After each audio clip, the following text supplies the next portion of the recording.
Hello, but let's read the question first. The question says that a bomb is designed to explode 2 seconds after it is armed. Bomb is launched from Earth and accelerated to unknown final speed. After reaching final speed, however, bomb is observed by people to explode 4.25 seconds after it is armed. What is final speed of bomb just before it explodes in terms of c? That is speed of light. So students सबसे पहले आपको समझना होगा कि की concept क्या use हो रहा है इस केस में. तो की कंसेप्ट इज टाइम डायलेशन. की कंसेप्ट क्या यूज हो रहा है बच्चों? Time dilation. टाइम डायलेशन का कंसेप्ट क्या है कि अगर मान लो कोई भी आपका ऑब्जर्वर आपका मोशन में है, राइट, तो अगर मान लो वो जो अगर टाइम मेजर करेगा तो वो टाइम बच्चों आपका कम होता है कंपेयर टू ऑब्जर्वर. मान लो कोई घड़ी है, ठीक है, अब ये आपका एक स्पेसशिप में है, राइट, यहाँ पर एक ऑब्जर्वर है और एक ग्राउंड पर ऑब्जर्वर है, यहाँ पर ग्राउंड पर एक आपका क्लॉक है, राइट. तो जो आपका ये मेजर करेगा बच्चों स्पेसशिप वाला, मान लो ये टाइम टी1 मेजर कर रहा है, ये टाइम आपका ग्राउंड वाला टी2 मेजर कर रहा है, तो टी1 जो होगा लेस देन टी2 होगा. समझ पा रहे हो? मतलब अगर मोशन में है क्लॉक तो उसमें टाइम धीरे धीरे बीतता है, ये होता है कंसेप्ट. तो यहाँ पर ये हो रहा है बच्चों, देखो जब आपने उसको एक्सेलेरेट कर दिया किसी फाइनल स्पीड पर और उसके बाद जब आपने एक्सेलेरेट कर दिया उसके बाद आप छोड़ोगे तो 2 सेकंड बाद एक्सप्लोड होना चाहिए. बट जब वो स्पीड में है तो उसकी जो क्लॉक होगी, बम के अंदर जो क्लॉक होगी, उसके अंदर टाइम धीरे धीरे बीतेगा. और ग्राउंड पर बच्चों रेस्ट में जो है वो क्या होगा, उधर टाइम फास्ट बीतेगा. तो मान लो जो टाइम t0 सेकेंड वो कितना है बच्चों, जो आपका रेस्ट फ्रेम में है वो कितना है 4.25 सेकेंड. और जो टाइम ऑब्जर्व हुआ है वो कितना है बच्चों आपका बम के हिसाब से वो 2 सेकेंड है.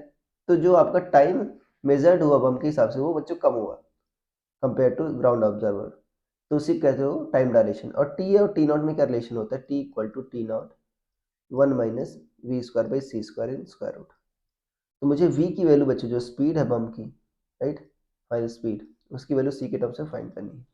t क्या है बच्चे 2, टी नॉट क्या है 4.25, 1 - v² / c², ये दोनों तरफ स्क्वायर कर देते हैं. सो 4/4.25 का स्क्वायर, राइट, ये हो जाएगा equal to 1 - v² / c². So 4.25 into 4.25, ये बच्चों 18.0625 आ रहा है. सो 1 - v² / c² इक्वल टू 4/18.0625.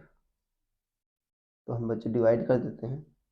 4/18.0625 बच्चों 0.221 आ रहा है लगभग.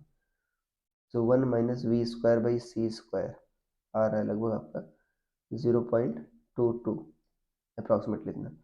सो v² / c² क्या आएगा आपका, ये आ जाएगा बच्चों आपका 1 - 0.22 0.78 आ जाएगा. सो v कितना आ जाएगा बच्चों, square root 0.78c. So square root 0.78 ये लगभग देगा बच्चों 0.88. तो v कितना आ जाएगा 0.88c, या इसको अप्रॉक्सीमेटली 0.9c भी कह सकते हो. तो v कितना आ जाएगा यहाँ पर लिख देते हैं, v की वैल्यू आ गई 0 अप्रॉक्सीमेटली 0.88c.